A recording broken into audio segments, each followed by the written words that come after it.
Hello my friends, welcome back to another video, or if you're new here, welcome in. My name is Ian with Out of This World Reader, and today's video is going to be my summer TBR. I think I'm a bit late to this video. I usually try and do like seasonal TBRs every year, and I think I actually missed spring as well. I'm just slacking this year. I don't know what it is, but there's a couple months left of summer, and I would just like to kind of put together this TBR and kind of give me a little bit of guidance for the rest of summer. I don't know how many months are kind of considered within summer, but here in Colorado, I feel like each year summer again gets longer and the heat kind of sticks around, so hopefully I can get in all these books before fall and winter kind of comes around. But I've got just a good mix of kind of fantasy, sci-fi, and just some other genres that I'm really hoping to check out. And I think actually there are more books within the other genres because since I'm kind of in the middle of just a bunch of kind of fantasy series and sci-fi, I really want to kind of just squeeze in just a lot of other books that sound really interesting to me, as well as kind of to help me in my writing journey. But that way I can kind of switch things up. But before we get into all these picks, don't forget to hit like and subscribe so you never miss out on another adventure. And let's just begin with fantasy because that's probably what I'm most excited for. I'm sorry if you hear construction outside. I swear every time I turn on the camera, something goes down here at the apartment complex. But first off, I've mentioned this so many times before on my channel. I've mentioned it recently in kind of my reading plans for the rest of the year, and it's just a book or a series that I've always kind of been intrigued by after loving the Bloodsworn Saga, the first two books. And I really want to kind of start and finish the Fateful and the Fallen by John Gwynne, and I'm hoping to pick up Malice, which is the first book, here pretty soon. I won't be able to get to it next month, but I believe in August I will finally start this. I'm also kind of in the middle of debating whether to kind of turn my series that was planned to be kind of like a trilogy into a quartet. So I'm hoping that I can kind of get a little bit of inspiration from this quartet, as well as kind of just more of John Gwynne and his writing, his characters, everything. I just want more of what he has created, the worlds and everything, and I can't wait to kind of finally get into this.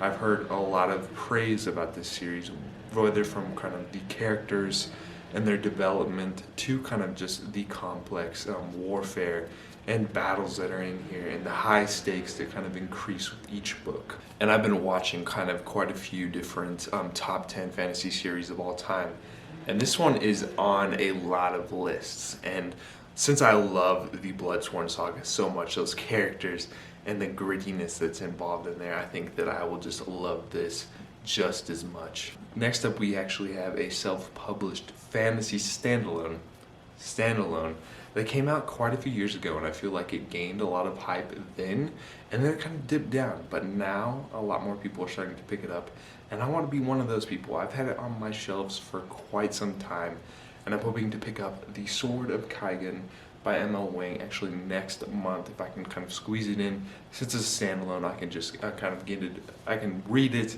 and then not have to worry of kind of other books. I believe she did kind of come out with more books within this world, but this story is conclusive and there's nothing more to come afterwards.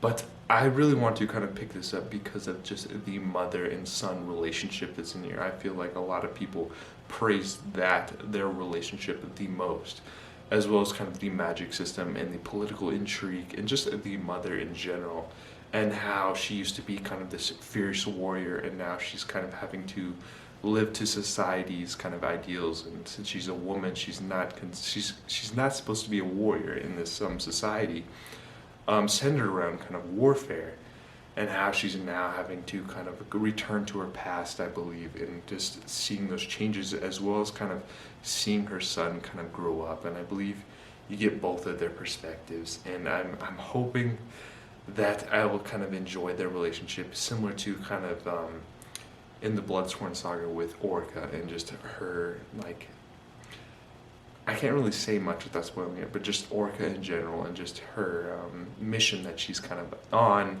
So I'm hoping that I enjoy this just as much. It's got a blurb by Patrick Leo, and if you don't know who Patrick Leo is, he's kind of the fantasy kind of guru on BookTube and just reviews in general. He is always putting out a ton of reviews, so definitely go check out his channel.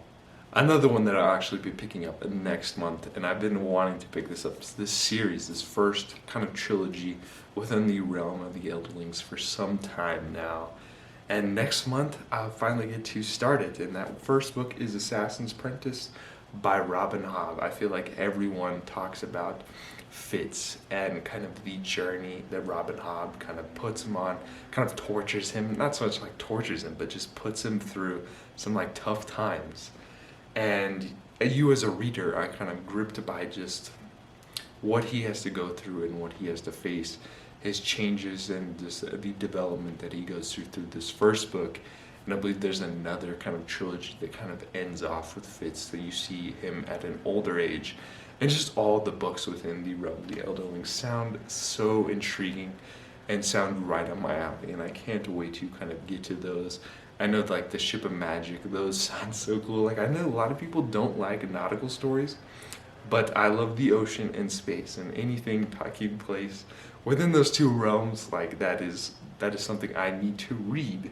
So I'm hoping to enjoy this. I believe it's Fitz's kind of first person narration, and a lot of people, the one thing that I've heard is a lot of people don't like it being in his head that much. So I'm hoping that I do enjoy that, and we'll see how it goes next month.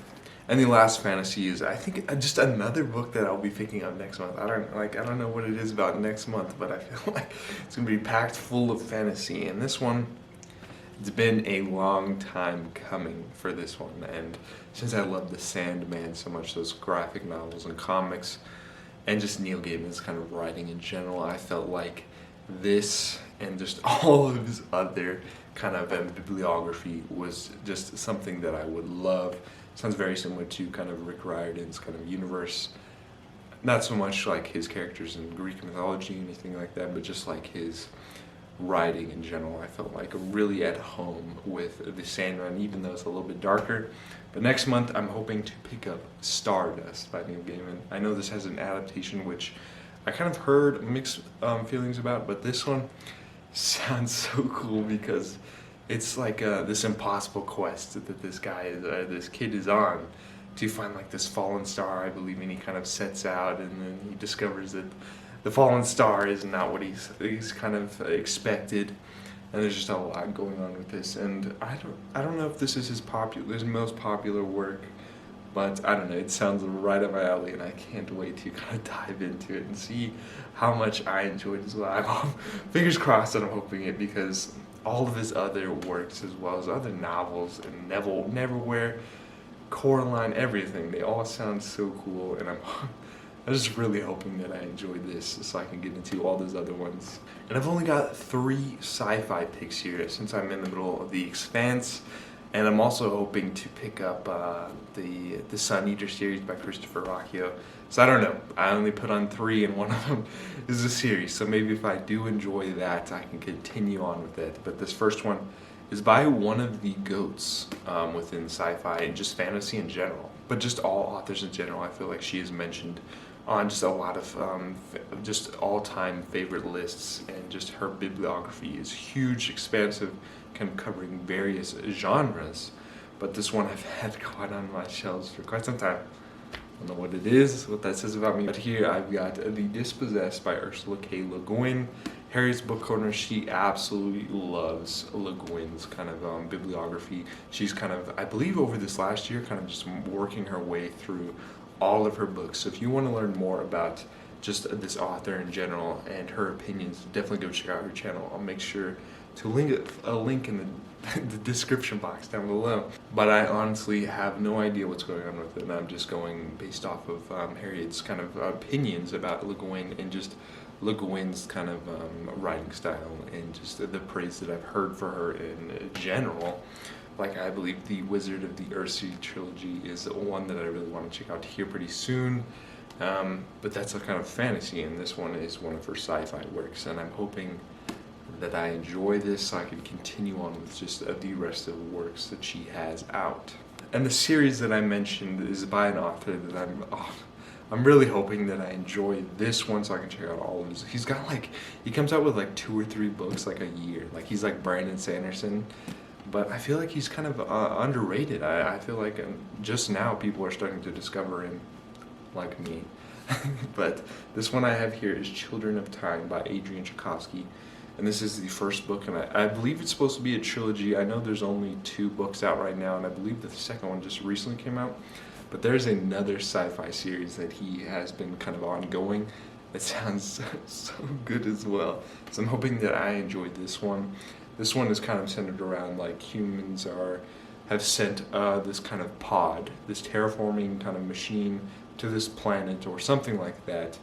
And when they sent it ahead, and they're kind of on this interstellar travel so that when they get to this planet, when they arrive, the planet will be kind of habitable and they can kind of live. And when they get there, they discover that the terraforming pod or whatever it was, radiation, something like that, kind of changed the planet, just not what they were kind of expecting. And from there, I believe there's kind of like this war, and you follow the 2 different perspectives on the 2 different sides. So it sounds like it's a high stakes kind of battle for survival, because I believe humanity is kind of on the brink of survival, like extinction. They're trying to kind of make it out, and you don't know whose side to take because of just what's going on here and kind of the development of the plot and how things are going. So I'm hoping that I enjoy this so I can just work my way through all of Tchaikovsky's other novels. And this next one is one that I'll be picking up next month as well, because since I'll be kind of taking a break from The Expanse and picking up kind of like this short novella, and This Is How You Lose a Time War by Amal El-Montar, I hope I'm saying that right, and then Max Gladstone. And this is kind of like a parallel universes where kind of 2 rival agencies are kind of at war with each other. And I believe 2 agents within these rival kind of agencies kind of start to form a relationship that kind of takes place across like this letter, and they're kind of torn between their duty to their kind of society and civilization within their agency, as well as kind of to each other. So I'm very interested to see how this will turn out, especially since how short it is. But I've heard lots of great praise from it. I know one of my friends on BookTube here actually enjoys this as well. And lastly, we've just got this quite large pile of just other genres that I'm really hoping to get to over these next couple months. And these first 2, believe it or not, when I cleaned off my shelves again, even though they still look pretty crowded, I found 2 of these books hidden away. But this first one is a classic, and I'm actually behind on my classics goal. I made it a goal to kind of read 6, and I'm currently at 1. It is a modern classic, so I really need to kind of catch up if I want to accomplish that goal. And this first one is Little Women by Louisa May Alcott. This is probably one of the most popular classics. I feel like this one is always mentioned on kind of must-read classics, those lists and everything. And it just had a recent new adaptation with like Emma Watson, and I can't remember what his name is. He's on the Dune movie. I think he was in this, the adaptation as well. But I have no idea kind of what's going on with it. But I really want to kind of read this because of just with my own writing, I'm kind of have this family dynamic in my story as well with one of my perspectives. But I'm really hoping that I can kind of get some inspiration from this family dynamic with these sisters, and I believe there's like a little brother in there as well to kind of help me in my own writing and their dynamics as well. But I'm not sure. I'm really hoping to pick this up August and then watch the adaptation.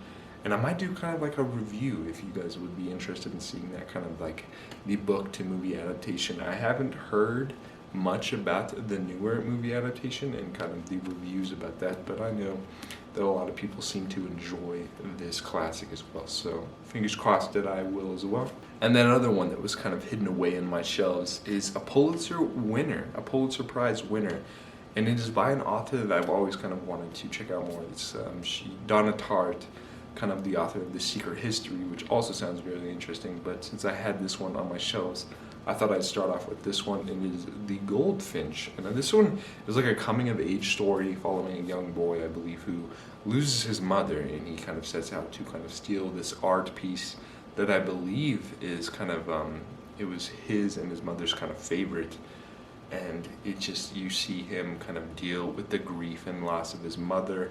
This is another thing that I'm really hoping will kind of help me with my own writing.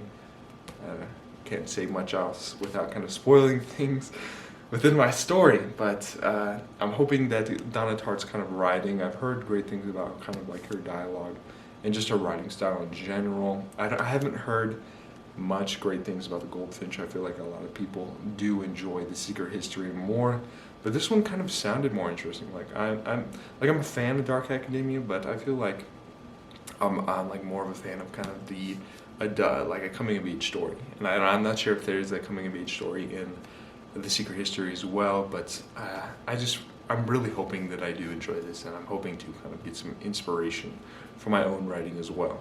And this other one has actually been on my shelves for quite some time as well, and is by an author that I've picked up from in the past and absolutely loved. It's one of my favorite books of all time, and this one is And the Mountains Echoed by Khalid Hosseini. If I'm saying that wrong, please correct me. But The Kite Runner is one of my favorite kind of stories of all time. I thought that was absolutely heartbreaking. One of the only books to kind of make me cry, and it's actually due time to kind of reread that. But I haven't picked up anything else by him after reading The Kite Runner, since I love that one so much. I don't know why I haven't continued on with it. And I actually bought this right after finishing The Kite Runner, kind of anticipating to pick it up immediately, but I haven't. I don't know why. I don't know what this one is kind of what this one is kind of going on, but since I love The Kite Runner so much, I have a feeling that I will enjoy this as well. I know Jeremy Fee, I hope, if my memory is correct, that he picked this up and really enjoyed this as well. I might actually kind of do a reread of The Kite Runner and then go into this, but since I don't really have time with the summer TBR, maybe I can kind of squeeze in the audiobook and pick this up soon. And these last two are kind of a little bit of romance books. I don't know if this first one could be considered romance or not. I just associate John Green with kind of romance, his earlier books with all the ones that got movie adaptations. I don't know, I just associate that with romance. I could be completely wrong with this first one. But this one is Looking for Alaska. This is one of the several John Green books that I've had on my shelves.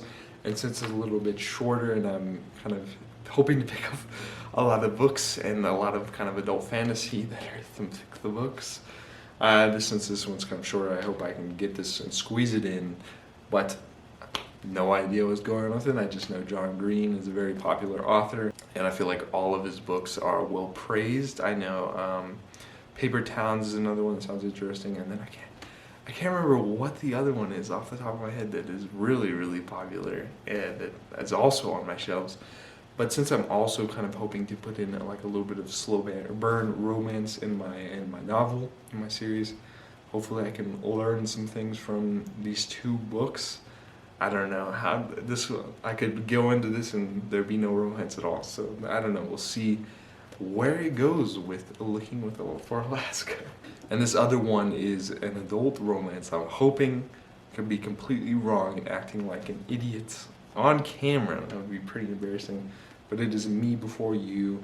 And this is another really popular one. I feel like everyone has read this and seen the adaptation. I know it has Emilia Clarke in it, but I just feel like this, as well as kind of just John Green's works in general, are very popular. I don't know, and I'm a rookie within the romance genre, and since I'm kind of hoping to include that in my novels, I need to learn, apparently. But I have no idea what's going on with this. I know my mom read this, and she was absolutely heartbroken. So I'm hoping to read this and then watch the movie as well as just kind of like Looking for Alaska, because I believe it has like a Hulu adaptation as well. But this will be the last book on the TBR. But that's going to be all for today's video. I really hope you enjoyed this, and I look forward to seeing you in the next adventure. But it is time for me to kind of introduce Ellie so she can come on here and first wish you all to have a splendid day. But she also says that adventure is out there. So I'll catch you next time. Bye.